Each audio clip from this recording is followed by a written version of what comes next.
Hello student Odisha high school study creation YouTube channel समस्त स्वागत पिलामाने तुमମାନଙ୍କର କାଲିର ଏକ୍ଜାମ ପାଇଁ ତୁମମାନଙ୍କର କାଲିର ଏକ୍ଜାମ ପାଇଁ ତୁମମାନଙ୍କ ପାଇଁ ଗୋଟେ ଛୋଟ ସର୍ଟ ଭିଡ଼ିଓ ମୁଁ ଆଣିକି ଆସିଛି ତୁମମାନଙ୍କୁ ମୁଁ ଏଥିରେ ଜଣେଇବି ଆଟଲିଷ୍ଟ ତୁମମାନେ ସବୁ ପ୍ରିପାରେସନ୍ ସବୁ କରିସାରିବଣି କାଲିର ଏକ୍ଜାମ ପାଇଁ ସବୁ କ'ଣ ଅଲରେଡ଼ି ପ୍ରିପାରେସନ୍ ସରିବଣି ତୁମମାନଙ୍କର ଏବେ ସବୁ ଲାଷ୍ଟ ଫେଜ୍ ଆସି ପହଞ୍ଚିଯିବନି କି ପ୍ରାକ୍ଟିସ୍ ସବୁ କରୁଛ ପ୍ରାକ୍ଟିସ୍ କର କିନ୍ତୁ ଏ ଭିଡ଼ିଓଟିକୁ ପିଲାମାନେ ସ୍କିପ୍ କରନି ଆଟଲିଷ୍ଟ 2 ମିନିଟ୍ର ଭିଡ଼ିଓ ତାପରେ ଦେଖିଦେଇକି ଯାଅ तुमको मुझे जनईदेवी पाने काली एग्जाम हल में आम लंग क्वेश्चन जितक आम सब्जेक्ट सेक्शन आसीगला 50 मार्क तुम कौन रोचे लंग क्वेश्चन सेक्शन रोचे आम कौ प्रणाली क्यों प्रणाली आम लिखा चेष्टा करवा कौ प्रणाली आम लिखिले आमको टाइम मैनेजमेंट कर कहीं बहुत पिला था ना बहुत पिला था कौन प्रोब्लेम कौन मेजर प्रोब्लेम कौन हुए देख हैंड रईटिंग पे कौन लिखती भल करने चेष्टा करते पे कौन करती हैंड रईटिंग जब आम भल करवा ना जब आम कौन कर हैंड रईटिंग निहत भल ही दरकार आमर जदि हैंड रईटिंग भल करवा तेबे बहुत पिलांकर कौन हो जाए टाइम मैनेजमेंट कर पारंतनी कौन कर पारंतनी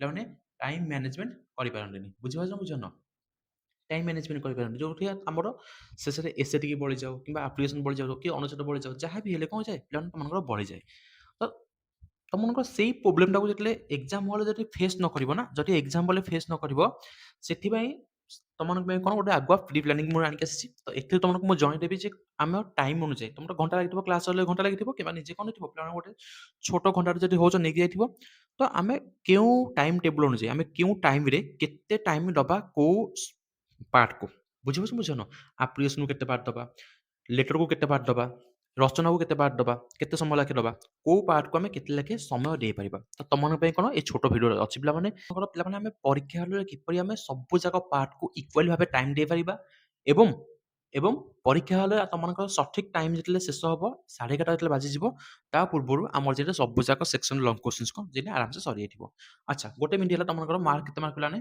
50 मार्क सब्जेक्ट होज केते मार्क पिलाने 50 मार्क 50 मार्क केते मिनिट पिलाने 1 आवर 13 मिनिट 1 आवर 30 मिनिट बुझिबो डेढ़ घंटा ना डेढ़ घंटा तो यही डेढ़ घंटार पिला माने तुमको जो जो स्टेप्स कहूँ ना ताको फॉलो कर निश्चित भाव देखिए तुमको टाइम मैनेजमेंट को आराम से हो नचेत सेठी तुमने जब टाइम मैनेजमेंट कौन कर ना तुम पाखे जब किसी प्रोसीजर अच्छी कौन ताको फॉलो कर ना जब किसी ना मुझे कौन कहूँ जो वे कहूँ कौन मानि जाओ प्रथम जिन तुमने कौन कर 5 मिनिट प्रथम 5 मिनिट है फास्ट कौन कर 5 मिनिट आम कौन करवा 5 मिनिट आम कौन करवा पे सब जाक क्वेश्चन सब जाक लंग क्वेश्चन जितक लंग क्वेश्चन तुम अच्छी कर खाली ओभर रीड करदेव खाली देखीदेव है कौन कर ओभरलुक खाली करदेव कौन कर बोलने ओभरलुक करदेव मैंने आम खाली देखीदबा जे आम को लंग क्वेश्चन पड़ी जन्मभूमि लंग क्वेश्चन पड़ी एसे आम कौन पड़ी पदव्यवहार लंग क्वेश्चन कौन पड़ी सहायता कौन पड़ी दीर्घमूलक लंग क्वेश्चन कौन पड़ी कि नहीं आम आप्लिकेशन को पड़ी लेटर पड़ी कौन आम खाली कौन करवा खाली ओभरलुक करवा 5 मिनिट खाली ओभरलुक ओनली ओभरलुक लिखार किसी ना खाली ओभरलुक खाली करदेव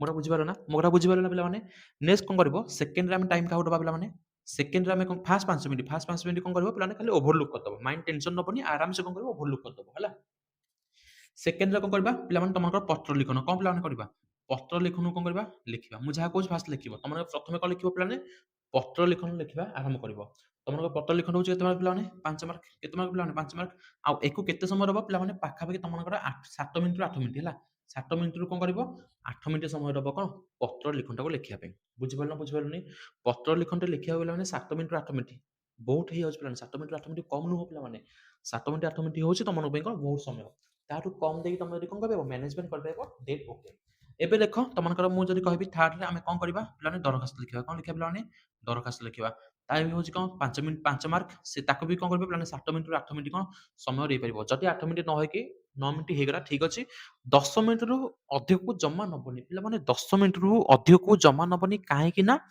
5 मार्क लाखे तुमको एते भाभी बहुत वार्ड डिफिकल्ट वार्ड लिखा दरकार नहीं आराम से लिखी आसो जहाँ पढ़ लिखी आसो मन न पड़ा छाड़ीदेव पत्र लिखन जब मन न पड़ा पत्र लिखन कौन मन पड़े पत्र लिखन दरखास्त कौन आराम से मन पड़ जाए भावुँ खाली प्रोसीजरटा खाली मन रखिए आम किपर लिखा प्रणाली कौन खाली कौन मन रखी जाइए ये तुम सरीगला कौन पत्र लिखन आउ तुम दरखास्त सरीगला फोर्थ टाइम आम कौन करवा पे फोर्थ में कौन लिखुची ना पे अनुच्छेद कर कौन कर पे अनुच्छेद को प्रथम करदेव मुझे जहाँ कहूँ ना मो कथा शुण मन देकी लंग क्वेश्चन करवा लंग क्वेश्चन तुमको आसो मुझे जानी कि अनुच्छेद कौन आमको बाछी कौन आमको पाराग्राफ कौन पे बाछिकी आमको आंसर लिखा पड़ो तेणु अनुच्छेद को कौन कर ना पे 10 मार्क तुम रोचे ପାଞ୍ଚଟି ଲାଖେ କୋଶ୍ଚିନ୍ସ ରହୁଛି ତାକୁ କ'ଣ କରିବ ଆଗେ ଶେଷ କରିବାକୁ ଚେଷ୍ଟା କରିବ ଏବଂ ୟାକୁ କେତେ ମିନିଟ୍ ସମୟ ଦେବ ନା 10 ମିନିଟ୍‌ରୁ 15 ମିନିଟ୍ ସମୟ ଦିଅ। 10 ମିନିଟ୍‌ରୁ 15 ମିନିଟ୍ ଦେଇଦିଅ ସମୟ ପିଲାମାନେ କିଛି ଅସୁବିଧା ନାହିଁ। 10 ମିନିଟ୍‌ରୁ 15 ମିନିଟ୍ ହିଁ ସମୟ ଦେଇଦିଅ। ଖାଲି ଅନୁଚ୍ଛେଦ କ'ଣ କରିବ ବାଛିବ ଆଇକି କ'ଣ କରିବ ତାକୁ ଖାଲି ଲେଖିବ। ଯଦି କିଛି ମୋଡିଫାଏ କରିବାକୁ ଚାହୁଁଛ ମୋଡିଫାଏ କରିକି ଲେଖିବ। ନାଇଁ ଯଦି କିଛି ଡାଇରେକ୍ଟ ଲେଖିବାକୁ ଚାହୁଁଛ ଡାଇରେକ୍ଟ ଲେଖିବ। ଆଉ କିଛି ଅଧିକ ବିସ୍ତୃତ ଭାବେ କରିକି ଲେଖିବନି। ଗୋଟେ ଛୋଟ ପାରାଗ୍ରାଫକୁ ତମର ଆନ୍ସର ପିଲାମାନେ ଛୋଟ ହବ ତାକୁ ପିଲାମାନେ କ'ଣ କରିବ ଲଙ୍ଗ ଭାବେ ଲେଖିକି ବଡ଼ କରିବନି। ବାସ୍ ଯେତିକି ପଚାରେ ସେତିକି ଲେଖିବ କାହିଁକି ଆମର 2 ମାର୍କ ମାତ୍ର 2 ମାର୍କ। ତ ସେଇ ହିସାବରେ କ'ଣ ଲେଖିବ ପିଲାମାନେ ଅନୁଚ୍ଛେଦଟାକୁ ପିଲାମାନେ କ'ଣ କରିବ 10 ମିନିଟ୍‌ରୁ 15 ମିନିଟ୍ ଭିତରେ କ'ଣ କରିବ ଚେଷ୍ଟା କରିବ ଶେଷ କରିବା ପାଇଁ। ତମମାନଙ୍କ 5 ନମ୍ବର ସେକ୍ସନରେ କ'ଣ ଆସିଥିଲା ପିଲାମାନେ ମନେ ରଖିବ ଲଙ୍ଗ କୋଶ୍ଚିନ୍ ତମର ଯାହା ଅଛି ପଦ୍ୟ ବିଭାଗରେ ହଉ କିମ୍ବା ତମର ଗଦ୍ୟ ବିଭାଗରେ ହଉ ତମମାନଙ୍କ କେତେ ମାର୍କ ରହୁଛି ପିଲାମାନେ 20 ମାର୍କ ରହୁଛି। ଯୋଉ 20 ମାର୍କ ଲଙ୍ଗ କୋଶ୍ଚିନ୍ ଆସିଗଲା ଯୋଉ 20 ମାର୍କ ଲଙ୍ଗ କୋଶ୍ଚିନ୍ ଆସିଗଲା ତମମାନଙ୍କର କ'ଣ ରହୁଛି ପିଲାମାନେ ନା ଦୀର୍ଘ ଉତ୍ତର ରହୁଛି। କ'ଣ ରହୁଛି ପିଲାମାନେ ଦୀର୍ଘ ଉତ୍ତର ରହୁଛି ଆଉ କ'ଣ ରହୁଛି ପିଲାମାନେ ସହାୟତା ରହୁଛି। ସହାୟତା ରହୁଛି। ତ ଏଇ ଦୀର୍ଘ ଉତ୍ତର ମୂଳକ କୋଶ୍ଚିନ୍ସ ଆଉ ସହାୟତା ଏକୁ ହେଉଛି ତମର ଇମ୍ପୋର୍ଟାଣ୍ଟ।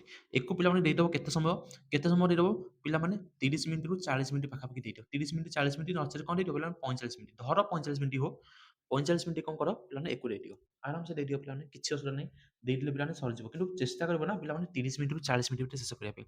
କାହିଁକି 30 ମିନିଟ୍‌ରୁ 40 ମିନିଟ୍ କହୁଛି ପିଲାମାନେ ତମମାନଙ୍କ ପାଖରେ ସମୟ 45 ମିନିଟ୍ ନଥିବ ପିଲାମାନେ। 45 ମିନିଟ୍ ତମ ପାଖରେ ସମୟ ନଥିବ। ଯଦି ତମେମାନେ ପତ୍ର ଲିଖନ ଦରଖାସ୍ତକୁ ପିଲାମାନେ କେତେ ମିନିଟ୍ ଲେଖେ ସମୟ ଦବ? ଯଦି କମ୍ ସମୟ ଲେଖି ଦବ ଯଦି ଅନୁଚ୍ଛେଦକୁ ପିଲାମାନେ 15 ମିନିଟ୍ ଭିତରେ ନ ସାରିକି 10 ମିନିଟ୍ ଭିତରେ କ'ଣ କଲ ସାରିଲ ତାହେଲେ ତମ ପାଖରେ ରହିବ କ'ଣ ପିଲାମାନେ ଏକ୍ସଟ୍ରା ସମୟ ରହିବ କ'ଣ ଆମେ ଲଙ୍ଗ କୋଶ୍ଚିନ୍‌ଟାକୁ ଶେଷ କରିବା ପାଇଁ। ବୁଝିପାରୁଛ ପିଲାମାନେ? ବୁଝିପାରୁଛ ନା ପିଲାମାନେ? ତେଣୁ ଲଙ୍ଗ କୋଶ୍ଚିନ୍ସଟାକୁ ଆଶା ରଖିବ ଯେ ମୋତେ ଅଧଘଣ୍ଟେ ଭିତରେ ଲଙ୍ଗ କୋଶ୍ଚିନ୍ସଟା କ'ଣ କରିବାର ଅଛି ଶେଷ ନିହାତି ଭାବେ କରିବାର ଅଛି। ସେଇ ୱେରେ ଚାଲ ପିଲାମାନେ। ନେକ୍ସଟ ହେଲା ପିଲାମାନଙ୍କର ତମର 6 ନମ୍ବର ସେକ୍ସନରେ କ'ଣ ରହିଲା ବଳିଗଲା ରଚନା। କ'ଣ ବଳିଗଲା ରଚନା। ରଚନା ବଳିଗଲାଟି ଆରାମସେ ଦେଇଦିଅ ପିଲାମାନେ 15 ମିନିଟ୍‌ରୁ 18 ମିନିଟ୍ ଆରାମସେ ଦେଇଦିଅ। 15 ମିନିଟ୍‌ରୁ 18 ମିନିଟ୍ ଆରାମସେ ଦେଇଦିଅ। ଦ୍ୟାଟ୍ସ ଏନଫ୍ ପିଲାମାନେ। ବହୁତ ସମୟ ପିଲାମାନେ 200 ୱାର୍ଡ ରଚନା ଲେଖିବାକୁ ତମମାନଙ୍କୁ 15 ମିନିଟ୍‌ରୁ 18 ମିନିଟ୍ ବହୁତ ସମୟ ପିଲାମାନେ ବହୁତ ସମୟ। ଉପକ୍ରମଣଟାକୁ ଠିକ୍‌ସେ ଲେଖିବ, ଉପସଂହାରଟାକୁ ଠିକ୍‌ସେ ଲେଖିବ, ମିଡିଲ୍ ପାର୍ଟରେ ଅଧିକ ଡିଫିକଲ୍ଟ ୱାର୍ଡ ପଶେଇବନି। ଆରାମସେ ମନରୁ ହାଟ ଷ୍ଟପ୍ କରିବନି। ହାଟ ଜମା ଷ୍ଟପ୍ କରିବନି। ମାଡ଼ି ଚାଲିବ, ମାଡ଼ି ଚାଲିବ। ହାଟ ଷ୍ଟପ୍ କଲ ମାନେ ତମମାନଙ୍କ ଟାଇମ୍ ୱେଷ୍ଟ ହେଇଗଲା। ହାଟ ଜମା ଷ୍ଟପ୍ ହବନି। ମାଡ଼ି ଚାଲିବ ପିଲାମାନେ, ମାଡ଼ି ଚାଲିବ। ତମମାନଙ୍କ ଯଦି କୋଉଠି ଷ୍ଟେପ୍ ତମେ ଲେଖୁଛ ଯଦି କିଛି ଲେଖୁଛ ଯେ ହାତ ଯଦି ବନ୍ଦ ହେଇଗଲା ଯଦି ଭାବିବ ରିକଲିଂ କରିବ ତମମାନଙ୍କ ଟାଇମ୍ ବାବା ୱେଷ୍ଟ ହେଇଗଲା। ଯୋଉ ସେକ୍ସନରେ ପିଲାମାନେ ରହିଗଲା ତାକୁ ଛାଡ଼ିଦବ। ତା ପର ସେକ୍ସନକୁ ପିଲାମାନେ ଦେଖିବ। ଆଗାମୀ କୋଶ୍ଚିନ୍ସ ଦେଖିବ। ଆଗାମୀ କୋଶ୍ଚିନ୍ସ କିପରି ଆମେ କ'ଣ ସବୁ ଯାକ ଲେଖିବା ତାକୁ ଚେଷ୍ଟା କରିବ। ଯୋଉଠି ରହିଗଲା ତାକୁ ପଛେ ଲେଖିବା କ'ଣ କରିବା ଚେଷ୍ଟା କରିବା ଶେଷ କରିବା ପାଇଁ। ରଚନାକୁ କ'ଣ କରିବ ପିଲାମାନେ ଶେଷରେ ଲେଖିବ। ରଚନାକୁ କ'ଣ କରିବ ଶେଷରେ ଲେଖିବ। ଆଣ୍ଡ ଲାଷ୍ଟ 2 ମିନିଟ୍ ପିଲାମାନେ 7 ପଏଣ୍ଟରେ ମୁଁ କହୁଛି ଲାଷ୍ଟ 2 ମିନିଟ୍ କ'ଣ କରିବ ପିଲାମାନେ ଆରେ ଲାଷ୍ଟ 2 ମିନିଟ୍ କ'ଣ କରିବ ତମମାନଙ୍କ ପାଇଁ ସମୟ ରଖିଥିବ ଯେ ସବୁ ଯାକ ସେକ୍ସନକୁ ମୁଁ କ'ଣ ଯେନେ ଲାଷ୍ଟ ଟାଇମ୍ କ'ଣ କରିବି ଚେକ୍ କରିପାରିବି। ମୋଟା ବୁଝିପାରୁଛ ନା? ଯେତେବେଳେ ତମେ କ'ଣ ଲେଖିଲ ଦୀର୍ଘ ଉତ୍ତର ଲେଖିଲ, ରଚନା ଲେଖିଲ, ପତ୍ର ଲିଖନ ଲେଖିଲ, ଦରଖାସ୍ତ ଲେଖିଲ, କୋଉଠି କ'ଣ କିଛି ଭୁଲ ହେଇଯାଇଛି କି? କୋଉଠି କିଛି ମିଷ୍ଟେକ୍ ହେଇଯାଇଛି କି? କୋଉଠି କିଛି ଛାଡ଼ି ଦେଇଛ କି? ତ ସେଇ ସେକ୍ସନ ତକ ପିଲାମାନେ କ'ଣ କରିବାକୁ ଚେକିଂ କରିବା ପାଇଁ ଆମେ କ'ଣ କରିବ ପିଲାମାନେ ଲାଷ୍ଟ 2 ମିନିଟ୍ ରଖିଦବ। ଲାଷ୍ଟ 2 ମିନିଟ୍ ରଖିଦବ।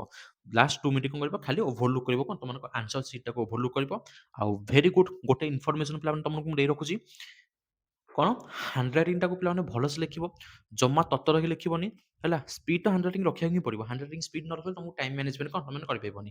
ହ୍ୟାଣ୍ଡରାଇଟିଂ ଆରାମସେ ଲେଖିବ ପିଲାମାନେ ଭଲ ହ୍ୟାଣ୍ଡରାଇଟିଂ ଲେଖିବ ଏବଂ ସବୁ ଯାକ ସେକ୍ସନରେ ଯେତେକ ଲଙ୍ଗ କୋଶ୍ଚିନ୍ ସେକ୍ସନ ଆସିଲା, ଯେତେକ ରଚନା ସେକ୍ସନ ଆସିଲା, ଯେତେକ ଦରଖାସ୍ତ ଆସିଲା, ପତ୍ର ଲିଖନ ଆସିଲା, ସବୁ ଯାକର ପ୍ରଥମରୁ ପିଲାମାନେ ପାଖାପାଖି 50ଟା ୱାର୍ଡ ଭିତରେ ତମମାନେ କ'ଣ ଲେଖିବ ନା ଭଲ ୱାର୍ଡ ଲେଖିବାକୁ ପଡ଼ିବ। ଭଲ ୱାର୍ଡ ମାନେ ବୁଝିପାରୁଛ ଟି?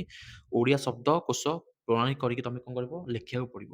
ଏବଂ ତମମାନଙ୍କର ଏଇ ଗୋଟିଏ ପେପର ହଉଛି କ'ଣ ତମମାନଙ୍କ ବହୁତ ଲେଖା ପେପର ଲେଖିବାକୁ ହିଁ ପଡ଼ିବ। ତମେ କ'ଣ କରିବା ତେଣୁ ଏଇ ଟାଇମ୍ ମ୍ୟାନେଜମେଣ୍ଟ ତମେ ଯଦି ଫଲୋ କରୁଛ ତାହେଲେ ତମମାନଙ୍କର ମୁଁ ଆଶା ରଖିବି କ'ଣ ତମମାନଙ୍କର ପରୀକ୍ଷା ପାଇଁ କ'ଣ ହବନି ଡିଲେ ହବନି ତମମାନଙ୍କ ପରୀକ୍ଷା। ନଚେତ ବହୁତ ପିଲା ଥାଆନ୍ତି କ'ଣ କରିବେ ସାର୍ ଆମ ଟାଇମ୍ ପାଇଲାନି, ରଚନା ଲେଖିଲା ବେଳକୁ ଟାଇମ୍ ପାଇଲାନି, ସାର୍ ଘଣ୍ଟି ବାଜିଗଲା, ଅନୁଚ୍ଛେଦ କଲା ସବୁ ଟାଇମ୍ ପାଇଲାନି। ଅନୁଚ୍ଛେଦ ପିଲାମାନେ ମୁଁ କହି ରଖୁଛି ପିଲାମାନେ ତମମାନଙ୍କୁ ଗୋଟେ ରିକ୍ୱେଷ୍ଟ ଅନୁଚ୍ଛେଦଟାକୁ ପିଲାମାନେ କ'ଣ ରଖିବନି ଶେଷରେ ରଖିବନି। ଅନୁଚ୍ଛେଦଟାକୁ କ'ଣ କରି ରଖିବନି ପିଲାମାନେ ଜମା ଶେଷରେ ରଖିବନି। ଅନୁଚ୍ଛେଦଟାକୁ ଚେଷ୍ଟା କରିବ କ'ଣ କରିବାକୁ ନା ସାର୍ ମଝିରେ ସାରିଦେବାକୁ ଚେଷ୍ଟା କରିବ। ଯେତେ ଜଲ୍ଦି ସାରୁଛ କ'ଣ କରିବାକୁ ମଝିରେ କ'ଣ କରିବାକୁ ଶେଷ କରିଦେବ। ଲଙ୍ଗ କୋଶ୍ଚିନ୍ ଆଉ ରଚନା ପିଲାମାନେ ଲେଖା ପାର୍ଟ ଆମେ ଯାହା ପାଇବା ତାକୁ ଲେଖିବା ତାକୁ କ'ଣ କରିବ ପିଲାମାନେ ଶେଷରେ ରଖିଦେବ। ନଚେତ ଅନୁଚ୍ଛେଦଟାକୁ କ'ଣ କରିବ ପିଲାମାନେ ମଝିରେ ପସେଇଦେବ।